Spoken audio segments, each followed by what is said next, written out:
Combien de temps il faut pour dire une parole blessante? 2, 3, maxi 5 secondes. Combien de temps il faut pour se remettre d'une parole qui nous a blessés? Là, on est plus sur une semaine, un mois, quelques années. Et vous croyez qu'on va laisser passer ça? Non. Aujourd'hui, on décortique la critique qui attaque et qui pique. Et surtout, on voit comment y faire face. Alors, à vos théières, et c'est parti!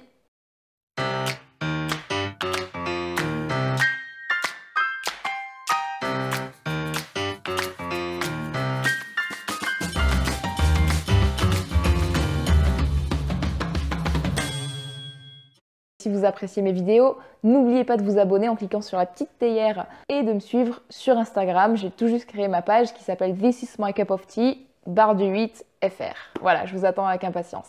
Donc aujourd'hui, on aborde le thème de la critique.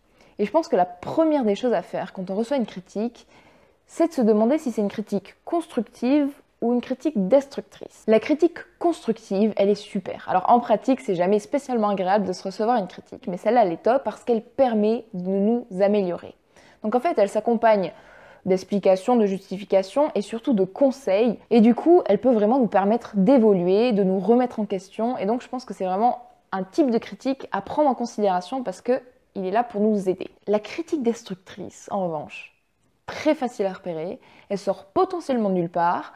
Elle est injustifiée, hein, et surtout, elle est là juste pour vous faire du mal.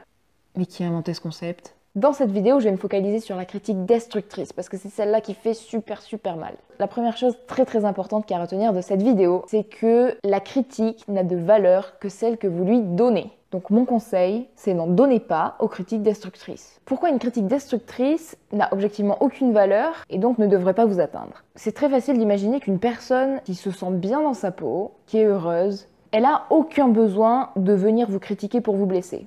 Une personne qui vous critique, à coup sûr, c'est quelqu'un qui est malheureux, qui a un mal-être, qui porte un complexe. Ce mal-être, on peut le voir un peu comme une patate chaude. C'est quelque chose qui brûle, on ne peut pas le garder contre soi tout seul, alors on veut s'en débarrasser et on essaie de le refourguer au premier venu ou en tout cas à la personne la plus à même de la recevoir. Pour la personne qui lance la critique, la patate chaude, c'est un moyen de vous rabaisser à son niveau. Et elle espère, même inconsciemment, que de cette façon vous allez ressentir le même mal-être qu'elle. Donc comment elle fait pour attaquer? Elle cherche à taper sur le point qui est le plus sensible dans son référentiel, c'est-à-dire un point qui potentiellement la touche elle, parce qu'elle pense que c'est comme ça qu'elle vous fera le plus mal. Alors déjà, je pense que c'est intéressant de se rappeler de ça, de se rappeler que la critique, ça provient du référentiel personnel et donc complètement subjectif de la personne qui la lance. Et donc ça me paraît très intéressant pour deux raisons. La première, c'est que donc ça veut bien dire que la critique n'a aucune valeur parce qu'elle provient du jugement de quelqu'un de malheureux. Donc c'est un jugement vraiment biaisé. Et la deuxième raison, et c'est vraiment la plus cruciale, c'est que la critique ne parle pas de vous.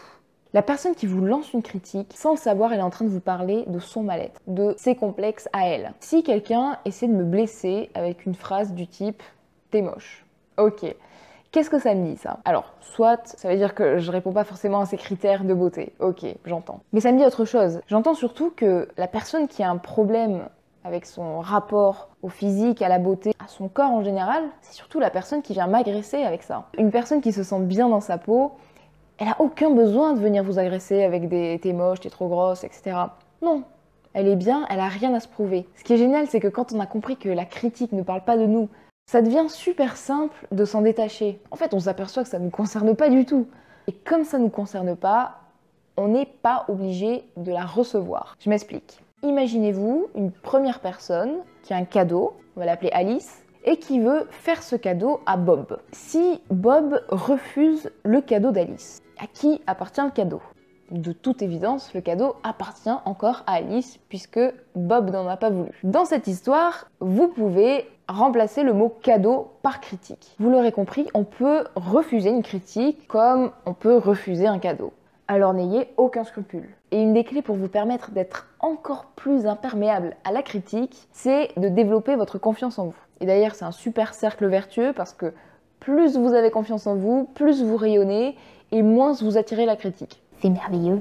Et ça, je pense que c'est un constat que vous pouvez faire même auprès de votre entourage. Les personnes les moins complexées, les mieux dans leur peau, ce sont les personnes qu'on trouve les plus belles, les plus resplendissantes. On n'a pas envie de les critiquer, quel que soit leur physique. Parmi les célébrités, je peux vous citer par exemple Beth Ditto, la chanteuse Adele, le petit Mayombo. Ce sont des personnes voilà, qui ne correspondent pas forcément aux critères conventionnels de beauté, de par leur taille, de par leur poids, de par leur style. Et pourtant, ce sont des personnalités qui resplendissent. Ça paraîtrait absurde d'aller les critiquer pour leur physique. Bon, je me doute que si vous êtes tombé sur cette vidéo, c'est que potentiellement vous manquez de confiance en vous. C'est pas grave, il y a des moyens tout simples de développer sa confiance en soi. Et un moyen notamment, c'est de se dire tous les jours, quand on se voit dans la glace, des paroles bienveillantes, comme par exemple « Je t'aime »,« Je t'aime tel que tu es »,« J'ai confiance en toi ». Et ça peut paraître bizarre si vous n'êtes pas convaincu de ces phrases-là, et pourtant, c'est important de se le dire et de se le répéter.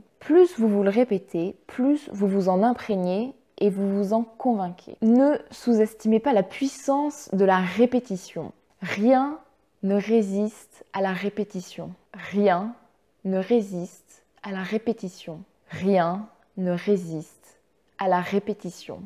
Et a priori, cette phrase va continuer à vous tourner dans la tête assez longtemps. Donc c'est la preuve que rien ne résiste à la répétition. Donc n'hésitez pas à vous répéter des phrases qui vous font du bien, des phrases bienveillantes, des phrases qui vous donnent confiance en vous. N'hésitez pas. Sur ce, je vous souhaite un très très beau vendredi, plein de confiance en vous et de pétillance.